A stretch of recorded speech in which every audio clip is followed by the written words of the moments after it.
Hello, good morning, good afternoon, good evening sa inyong lahat dyan, wherever you are. Ayan, for today's video, we are going to unbox ulit from Amazon. Ayan, so unbox po natin.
Po siya, hindi po siya plain, and it is telescopic zoom. Push switch po ang meron dito, hindi po magnetic switch. At ito yung charger niya, parang sa cellphone lang, USB cable.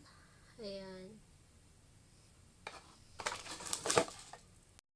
Ang dimension nga pala nito guys ay 248mm by 60mm by 33mm. The lighting distance is above 500 meter. Lead life is more than 100,000 hour. And the battery is 2 by 18,650 rechargeable batteries. It is USB charging, can be charged by iPad, mobile phone, power bank, computer charging, suitable for all USB charging devices, easy for traveling.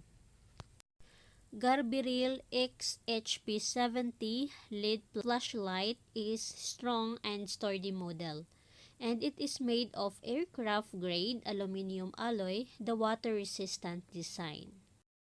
So, kabubukas lang natin, so hindi pa natin siya na-charge at hindi natin alam kung magkano na lang yung battery na na natira dito. Pero itry natin siya sa labas kung gaano siya kalakas, tamang-tama gabi ngayon.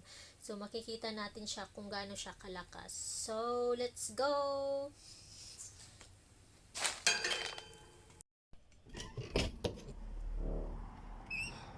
So, ayan, tamang-tama gabing-gabi. So, itatry natin siya. So, ayan guys, ito yung high. Ayan, sobrang lakas niya guys. Sobrang lakas niya. Ayan. At ito naman po ang ating low. Ayan. Parang may mga lines siya. At ito naman ang ating strobe. Ayan. Masakit sa mata. So, yung lighting distance niya is above 500 meter. Ayan. So, ayun guys, for more specification, features, and details, ilalagay ko na lang po sa description box. Thank you so much for watching. God bless. Mwah!